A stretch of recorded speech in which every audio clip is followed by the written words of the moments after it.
This material is made available to you by or on behalf of the University of Melbourne under Section 113P of the Copyright Act 1968. It may be subject to copyright. For more information, visit the University Copyright website. I was thinking the next speaker was Jarrod McClean, that we all know, but in fact it's Laura Lewis speaking, is that right?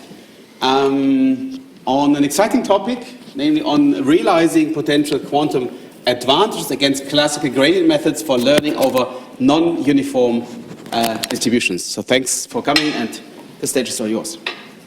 Yeah, thanks. Jarrod couldn't make it.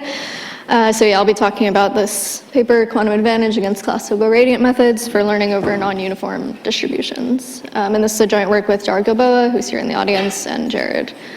And this paper isn't quite on arXiv yet, so you're getting a bit of a sneak peek, and hopefully it will be soon. Okay, so first, I guess to give some very broad motivation. So usually in learning theory, what we care about is you're given some amount of data and you want to run this through some algorithm, which can then learn how to generalize from the data and produce new predictions on something that you haven't seen before. So for example, this real world data can come from real world observations or experiments or something. And in particular, oftentimes in learning theory, then the data kind of comes from these pairs of inputs x and some unknown function f evaluated at the corresponding input. Okay, so this is usually the training data that you'll obtain. And then what we care about is the learning algorithm can output some approximation of this unknown function f on some new point x prime that it hasn't seen before. So this x prime shouldn't be a part of the training data. And a very natural question is, so far, this learning algorithm that I've considered, it's just classical. So what happens if we replace the learning algorithm with a quantum algorithm? And one might hope that you can get some quantum advantage for this case. So could you, for example, get an algorithm that uses fewer resources, like a smaller amount of data, or runs in less time than the corresponding classical algorithm? Okay, and in this work, the main punchline is that we have an exponential quantum advantage against classical gradient methods for a very specific learning problem. And so this isn't a general quantum advantage over any classical algorithm, it's only against classical gradient methods.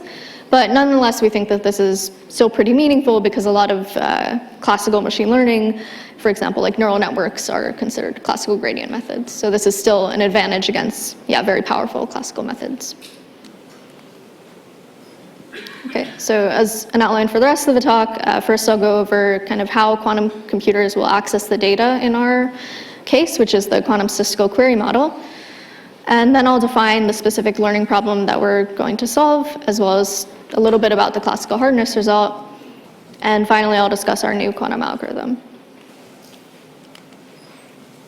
Okay, so first for this quantum statistical query model, so this was first introduced in a paper by Arunachalam, Grillo, and Yuan in 2020. And in this model, then your learning algorithm is actually just a classical, randomized, potentially, learning algorithm. But what makes it, I guess, quantum is that it has quantum access to your data. Okay, so it has access in the following form. Your classical algorithm can query some observable O to your quantum computer, and the quantum computer will give it back some approximate expectation value with respect to this observable O. And this expectation value is of some state rho, and rho is usually what you care about learning about. And in this work, what we care about is learning a classical function. In particular, let's focus on a Boolean function, just for concreteness. So this is some function f. This is the unknown function that I was kind of giving in the motivation. And in this case, then rho is just given as the state f. And here, this function state is just a superposition over the inputs, where the amplitudes are proportional to some probability distribution, which I'm denoting as d here. And the superposition is just over the inputs and this unknown function evaluated at the corresponding input. Okay, so this is a fairly natural quantum analog of what I introduced before about these pairs of x and f of x. And the goal is that we want to learn some hypothesis function, some h star, that has a low average prediction error. Okay, and here notice that the expectation value is taken over the same distribution D that you're given this like functional state of. Okay, and this uses, you want to do this with as few quantum statistical queries as possible. Okay, because the quantum statistical queries are kind of like the analog of how much data you're using. Okay, and people know that the quantum statistical query model is something that's pretty powerful. So a lot of there are a lot of known quantum advantages for learning Boolean functions. So for example, for like parities, DNFs, juntas, yeah, we know how to learn all of these things in the quantum statistical query model efficiently, whereas no classical algorithm is known for a lot of these. But one thing that I want to point out is that all of these advantages are really for Boolean functions. So yeah, functions that map into like 0, 1. And they're also, all of them are for the uniform distribution, or what's called like a biased product distribution, which is also, yeah, very close to uniform. And when I say like for the uniform distribution, I mean that this like functional state f was really just like an equal superposition. Okay, in our work then we want to raise two questions. So one of these is, yeah, can we find other function classes and distributions where quantum access, this quantum statistical query access, yields some sort of advantage over classical? So yeah, we want a distribution that's not uniform, preferably. And the other question is, can we find an advantage for real valued functions? So I said before, yeah, these only hold for Boolean functions, but can we do something for real valued functions, which are more kind of likely to find, I guess, in the real world? And both of these are actually open questions in this survey by Arunachala and DeWolf from 2017, and to the best of our knowledge, haven't really been addressed since then. And in this work, we try to provide an answer to both of them. Okay, so let me now define the problem and talk a little bit about the classical hardness. So we'll let some vector, W star, be a d-dimensional real valued vector that has some norm RW, which is a parameter that will be important later. And the unknown functions that we consider learning are these FW star functions. Okay, and so they take in another d-dimensional real valued vector and they output just some real number. And all that these FW star functions are they're just a composition of a linear function and a periodic function. Okay, so here all that we're doing is we take the input x and we take the dot product of x with this vector W star, which is unknown. And then we apply a periodic function g tilde to that inner product. Okay, and these functions, they show up in like classical machine learning. For example, they're like the building block of classical neural networks with a periodic activation function. Okay, so you may see these in the wild, so they're not totally random. And classically, just to say again what we're given access to, in a gradient-based method, we suppose that we're given access to approximate gradients of this loss function here. So remember that this is the thing that we want to make small. We want to learn some function h that has a small loss function value. And quantumly, what we'll consider is when we're given this quantum statistical query access to this function state where the function is this like FW star. And maybe the reason why this is the most natural analog is because gradients of the loss function, these are actually like classical statistical query. This is like a particular classical statistical query. Okay, and also the classical hardness proof, they kind of say in their paper that a lot of the techniques they use are those similar to proving like classical statistical query hardness. Okay, so that's kind of why we believe that quantum statistical queries should be the most natural analog for this problem. And something that I think is nice about this problem is that it's not something we really like cooked up for a quantum advantage, something artificial. People actually thought about this first classically, which is nice. So in this paper by Shamir in 2018, they show that any classical gradient-based algorithm can't really learn these functions well, or it requires a lot of data. And this also holds for a very wide class of distributions. So for example, the uniform distribution, Gaussians, mixture of Gaussians, essentially anything that's like Fourier concentrated enough. And so that makes it a very nice candidate for kind kind of the question that I wanted to pose about, yeah, can we learn with respect to some non-uniform distribution?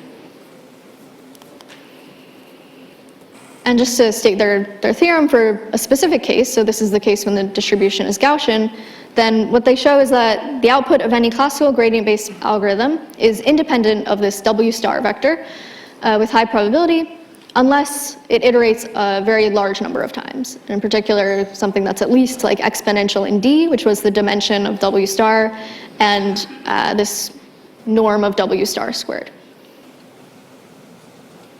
Okay, so yeah, in summary then, if a classical algorithm, gradient-based algorithm can't find W star, then it can't learn these functions, f W star. And the way that their proof kind of works is that they show that these FW star functions are very sparse in Fourier space. So that's like a very key property that they leverage. And that's also a very key property that often goes into designing quantum algorithms. We usually like to leverage this like sparsity in Fourier space. And so that's also why it makes a good candidate for what we were trying to do. Okay, and this is just a picture taken straight from that Shamir 2018 paper, which shows the loss function. For a very simple case where the distribution D is just a standard Gaussian, W star is just the vector 2, 2, and where G tilde, that periodic function, is just a simple cosine. Okay, and even in this very simple case, we see that the loss function, the landscape, is like very flat. Okay, so we see this kind of barren plateau phenomena where it'll be very hard to optimize over to find W star.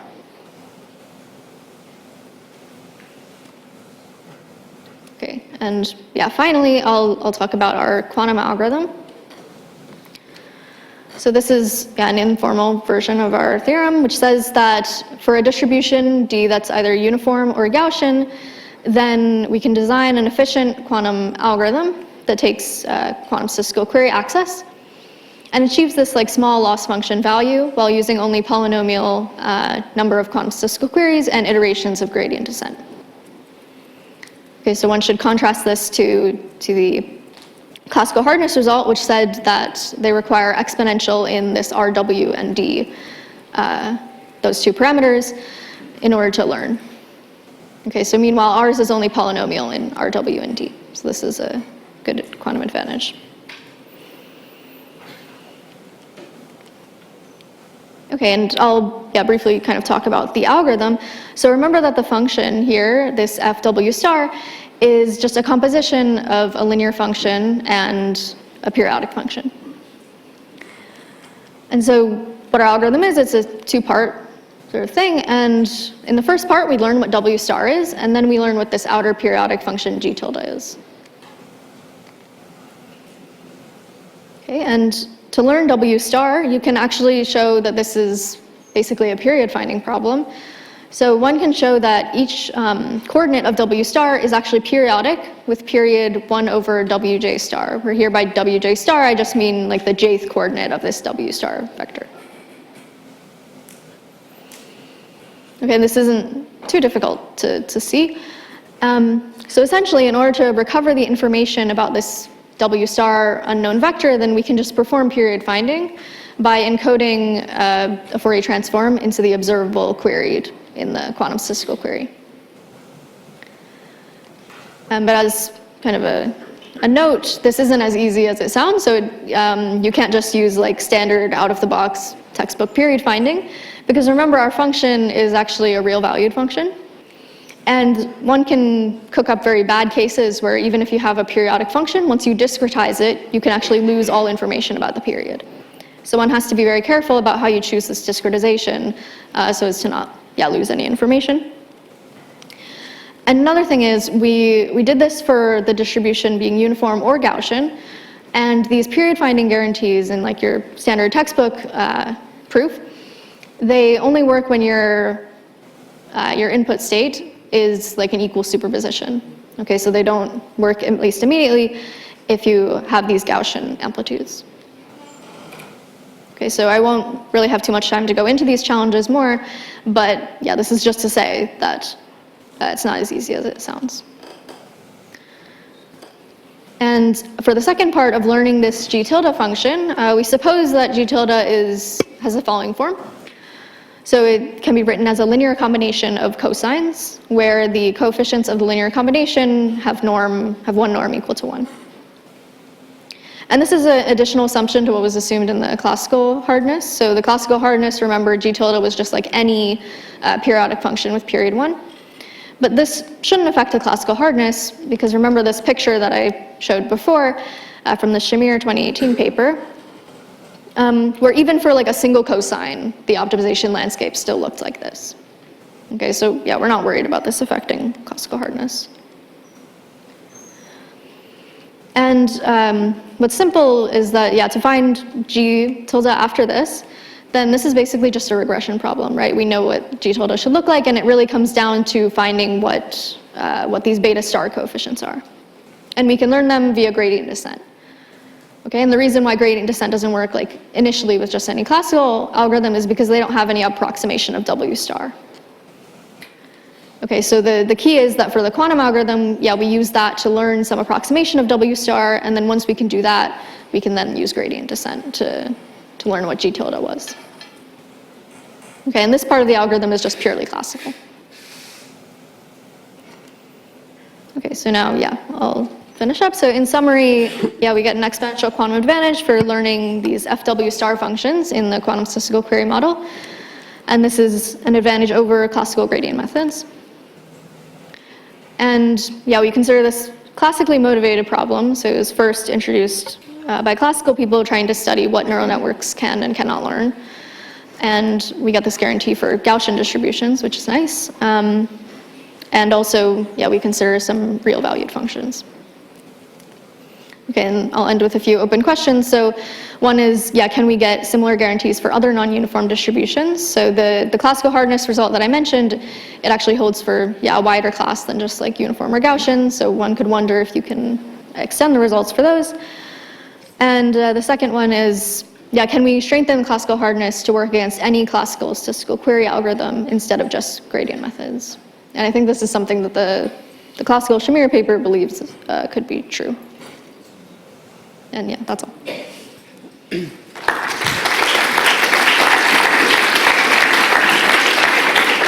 Yeah, thanks for the great talks. Absolutely wonderful. Also, in particular, since this kind of type of function is relevant also in the classical setting. I'm sure there's questions. Yeah. Hi, this was super nice. I have a kind of superficial question. Well, Gaussian distributions are non-uniform. I could generate a Gaussian distribution by a uniform distribution and then some composition. Is that relevant for your results? The fact that I could rewrite your model as uniform distribution plus processing and then whatever you do. We don't use that at all. Are there more questions? Also, thanks for being in time. That's really great. Yeah. Yeah, thank you very much. It was a really great talk.